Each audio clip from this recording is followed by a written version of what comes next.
Good afternoon. It is my pleasure to be here today as the invited speaker for the annual meeting of the New Mexico Jewish Historical Society. And I would like to thank President Linda Goff and the board of the Society for this invitation.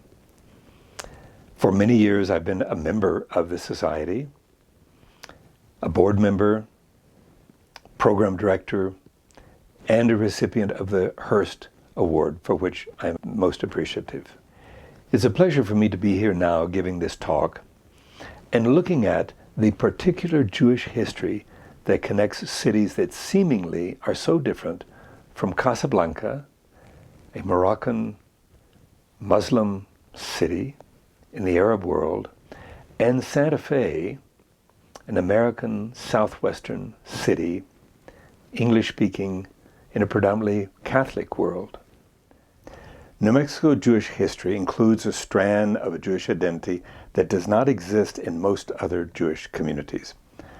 They are the descendants of the Spanish Jewish families that converted to Catholicism under pressure in 1492. They had to suppress their identity, but not all abandoned it. The Jewish community in Casablanca includes the descendants also of Spanish Jews who left Spain in 1492, but rather than converting to Catholicism, they left to continue living as Jews. The descendants of those Spanish Jews from 500 years ago live in Casablanca and in Santa Fe, but they have very different experiences over the centuries. Both the Maghreb, Morocco, Tunisia, and Algeria, and the American Southwest, New Mexico, Texas, Colorado, received migrations of the descendants of Jews who had fled Spain in the wake of the persecutions, the Inquisition, and the expulsion of the 15th century. What have been the historical implications for the descendants of Jews who chose to leave Spain in 1492 to live as Jews, or those who chose to stay in Spain and convert to Catholicism and hide their Jewishness? As we go through this discussion, I will refer to the descendants of those who left Spain to continue living as Jews as the Sephardic Jews, and to the descendants of those who chose to convert and stay in Spain as the Anusim, conversos, or crypto-Jews. The Edict of Expulsion of Jews from Spain in 1492 forced Spanish Jews to convert to Catholicism or leave the country. The decisions they made in the weeks leading up to the deadline of July the 31st, 1492, shaped how their descendants would live for decades and even centuries. Those who chose to leave Spain and live openly as practicing Jews in the Muslim world, mostly the Maghreb, continued to live as Spanish Jews. At the same time, some of the descendants of those who decided to convert and stay in Spain, the Anusim, would eventually arrive to the end of the earth, here in New Mexico, as it was called, as hidden Jews in the mountains of northern New Mexico. This historical moment had momentous impact, shaping the lives of generations of descendants of Spanish Jews, either the ones that came to New Mexico or the ones that went to the Maghreb and to Morocco. Our discussions of these issues today are thoughts from my personal journey of learning about this moment in Jewish history, Tisha B'Av, 1492, and its ramifications in the lives of so many people. Having lived and done research in Latin America for most of 20 years, and having additional years of research and extended visits to Spain and Morocco, I have realized that the Moroccan, Spanish, Latin American experience is more interconnected than I had originally understood.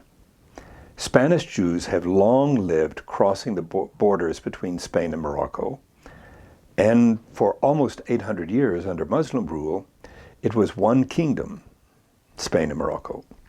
Even today, there is a steady flow of people back and forth between Spain and Morocco daily, and thousands of people can cross between the two countries for business, visiting, family members, tourism, and other interests every day. Moroccans, like the Spanish, claim Andalusian identity as their own. Both Jewish and Muslim Moroccans regularly perform Andalusian music.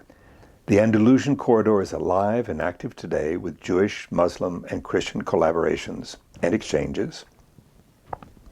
From the perspective of the 21st century, we might ask, why would Jews have chosen to stay in Spain and convert in 1492 under the threat of arrest by the Inquisition and being burned at the stake, like thousands were? Although it might not seem logical to us today, but tens of thousands of Jews made that choice in 1492. From 1391 into the early 1400s, many Jews were pressured to convert during anti-Jewish riots by Christians, and the threat of death that went along with it. But in 1492, it was a different legal situation. Jews could choose whether to become Catholic and stay in Spain, or leave if they wanted to continue living as Jews. There were probably dozens of configurations of what people considered in making those decisions. Estimates of the number of Jews in Spain at the time of the expulsion range from 100,000 to 200,000. We don't know, but most scholars agree that half to two-thirds of those people left Spain, and one-third or more chose to stay and convert. Without accurate data, we can only estimate that 50 to 100,000 Jews left Spain in 1492, and a somewhat smaller number, 40 to 80,000 perhaps, stayed and converted. Given that there was a pre-existing population of Jewish conversos already, this could have pushed the number of Jewish converts in Spain up to 100,000 people or more as the 15th century ended. Later, Portugal became a factor with perhaps another 50,000 Anusim, or forced converts, crypto-Jews, many of them crypto-Jews. Eventually, most Anusim would either leave both countries or assimilate into the predominantly Catholic society. Although the Sephardic Jews of Arab North Africa and the Spanish-Portuguese Anusim in the Americas are linked by common ancestors, each has developed different cultural and religious paths over the last 500 years. Today, they would not be recognizable to each other, but there are points of reconnection. How did these differences develop? And who were those who chose to leave Spain in 1492? The more observant Jews were probably among the first who chose to leave Spain rather than convert. Traditional religious observance is common among Sephardic Jews today, and what might have been one of the selection's factors in 1492.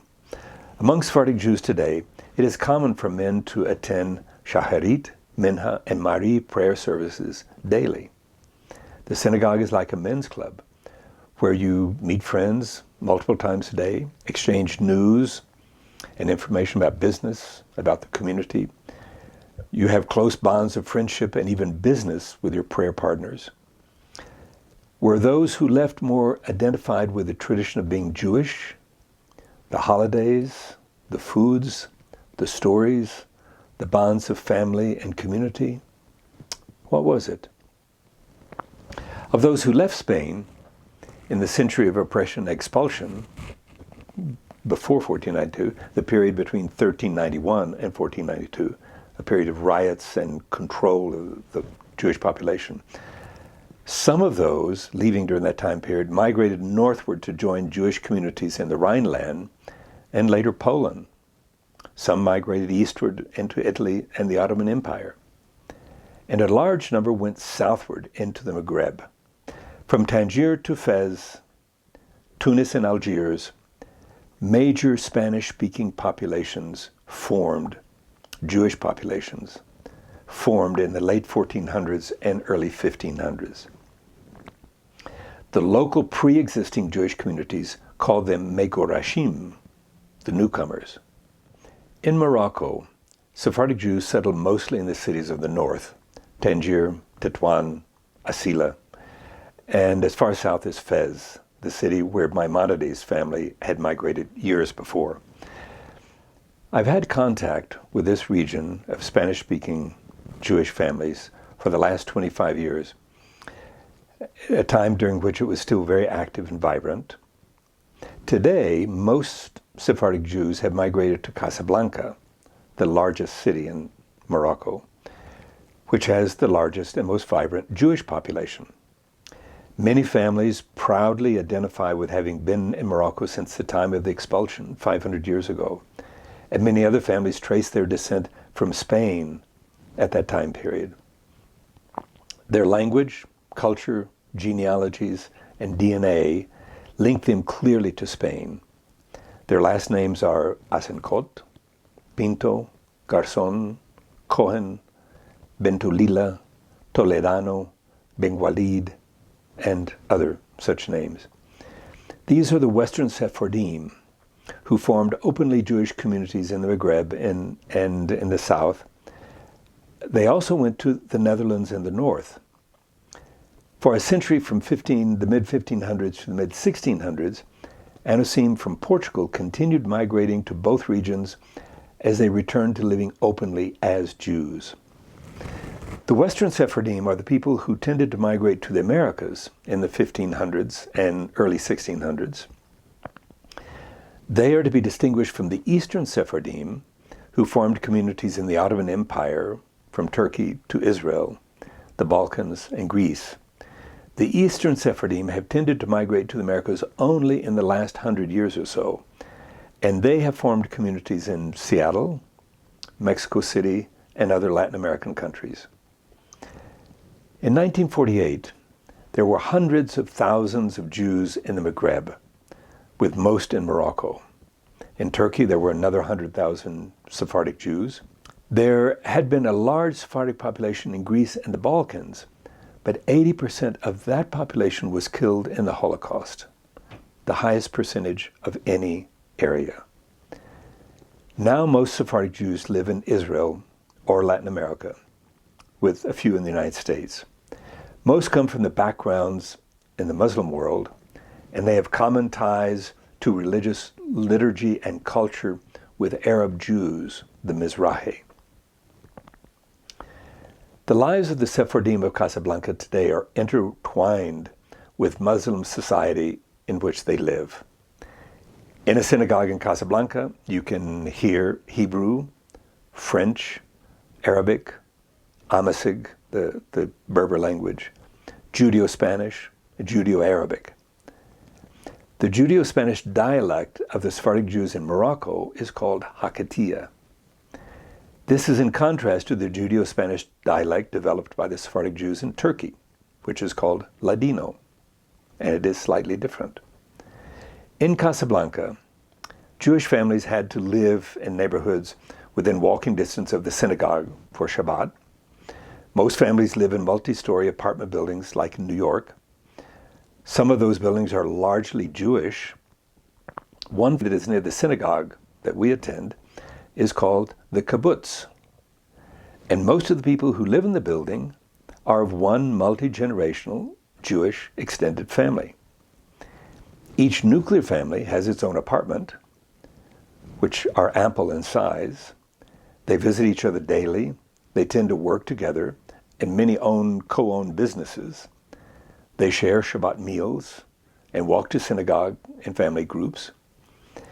When Sukkot comes, the roofs of these 10-story apartment buildings are speckled with sukkahs. The Jews who migrated into Muslim lands had largely benign experiences over the last 400 years. They brought commercial and technical knowledge and knowledge of European languages, which benefited them when working with traders from those countries. Financial success came rapidly for those with skills. Given these advantages, the Sephardim long considered themselves as a different class from the pre-existing Jewish communities of Arab descent, the Mizrahi. But today, Sephardic and Mizrahi Jews have intermarried and blended cultural norms. One of the characteristics of Moroccan religious culture is the reverence for Tzaddikim, Jewish saints, including Sephardic Tzaddikim. They were Jewish spiritual leaders, mostly rabbis, who made a difference in the Jewish history of the country. There are 600 burial sites of Tzaddikim in Morocco, but only a dozen or so are really important. Their burial places have become shrines or holy places for pilgrimage, and both Jews and Muslims visit these graves, light candles, and pray, frequently asking for help for their lives. The pilgrimage to a tomb of a tzaddik has become a staple of Sephardic life in Morocco. This is Sephardic Jewish life 500 years after the expulsion. What about the ones who decided to convert and stay in Spain in 1492? The ones who arrived to New Mexico. Were they most assimilated as Spaniards? Were they loosely connected to the Jewish community and their identity as Jews? Did they identify more with Spanish traditions, holidays, and foods? Did they have sons and daughters or other family members who had converted and were staying, so they converted to be able to stay with them? Did they think they could continue their Jewish religious and cultural practices in secret? What was it? Some must have feigned conversion, as Maimonides had argued, and lived as crypto-Jews.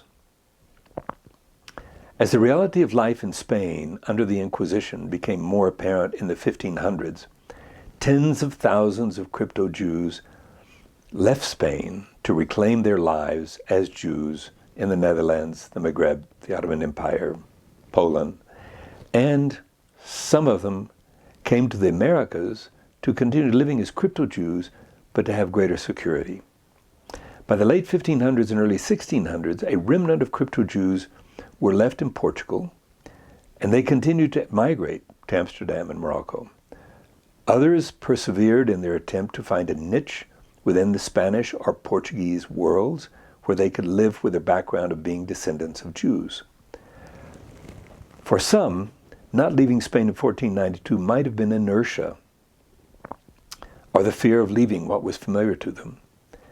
Since Jews were not allowed to take gold or silver with them as they left Spain, and since they were only given 3 months to dispose of properties, businesses, the more wealthy would have faced significant financial losses.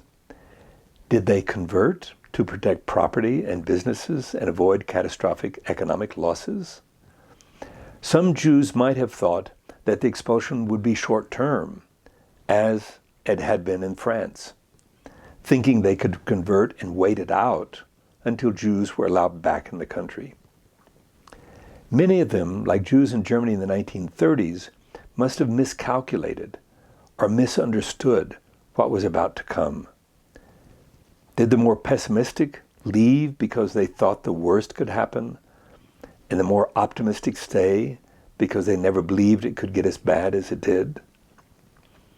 Identification with language, culture, and homeland could have been a factor that commanded loyalty for some to stay in Spain. Some Anusim, or crypto-Jewish families, might have wanted to continue being Spanish and Jewish at the same time, even after it was clearly illegal to do so.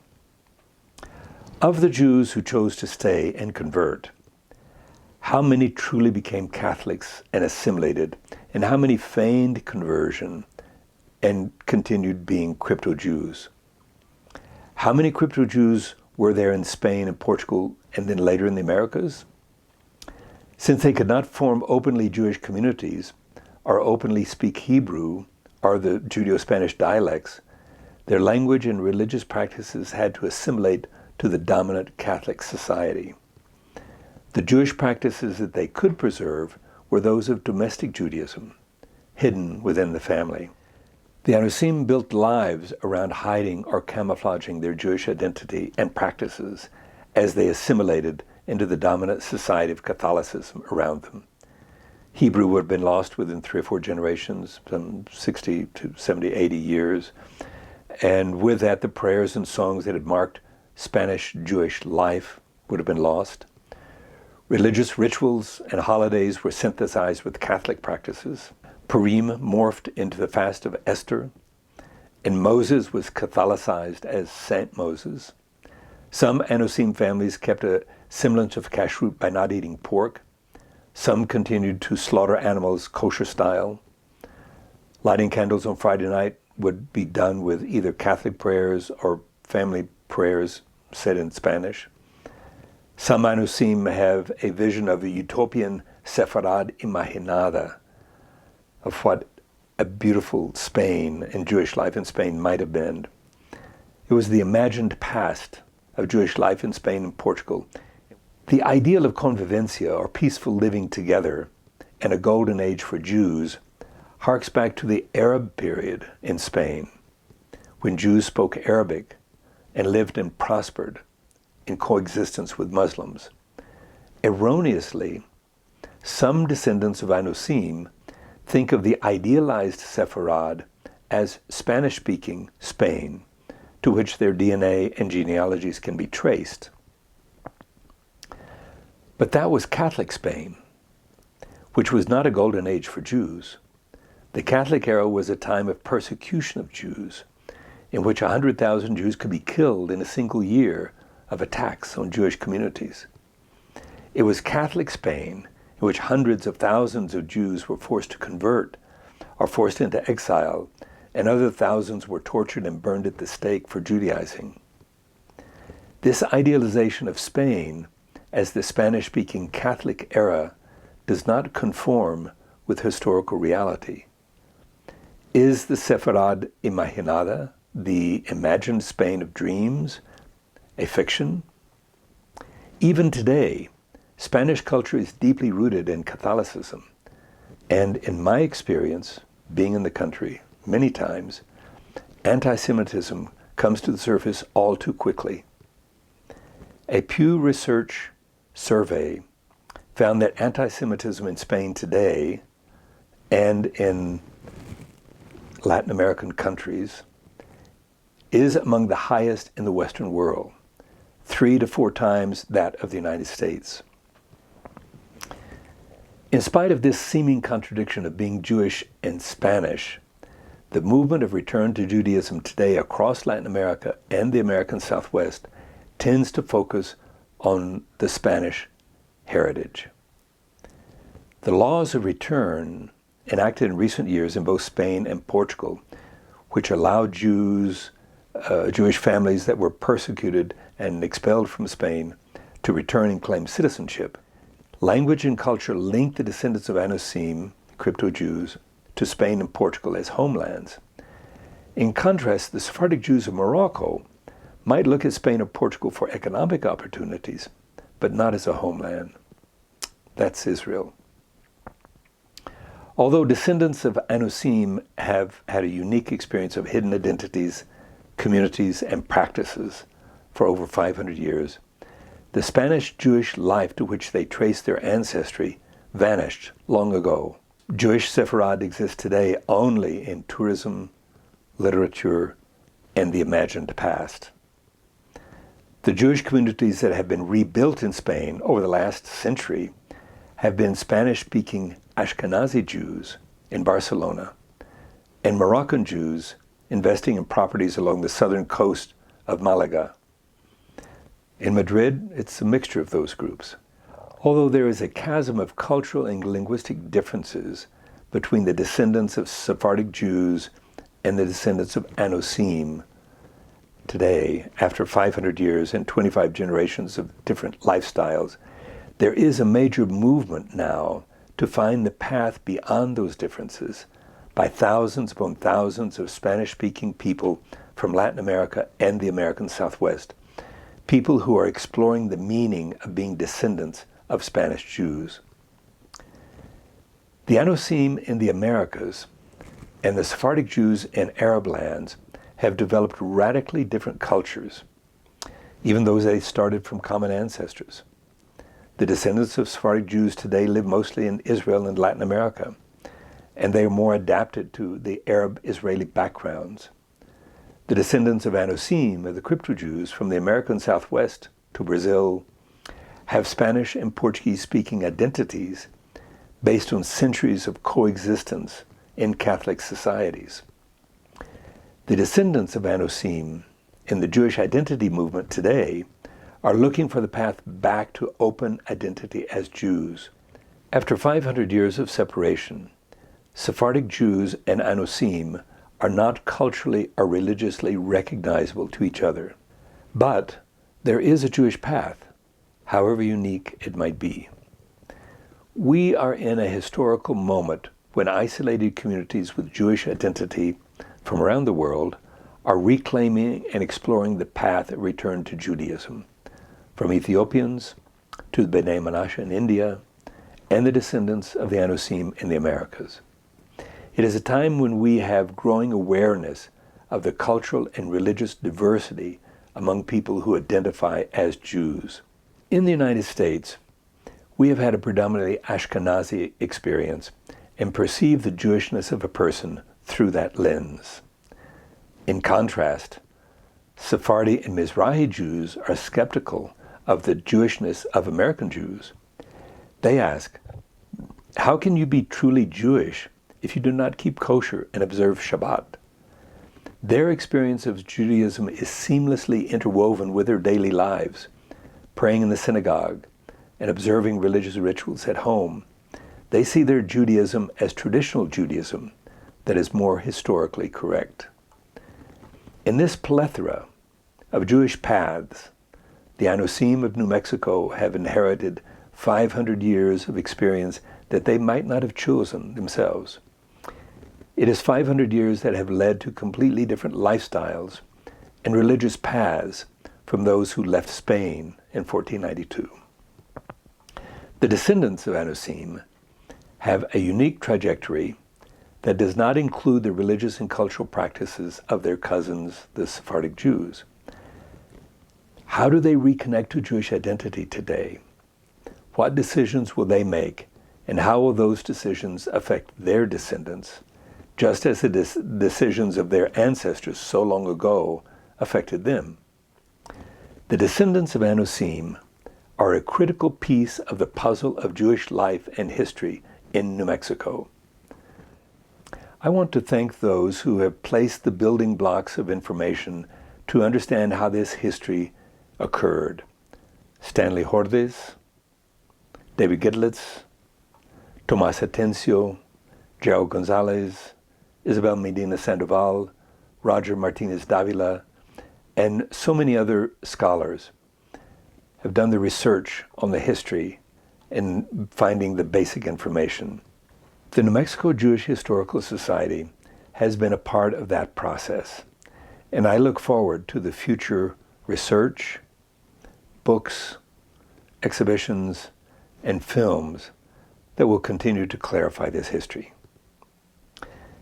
Thank you for your attention.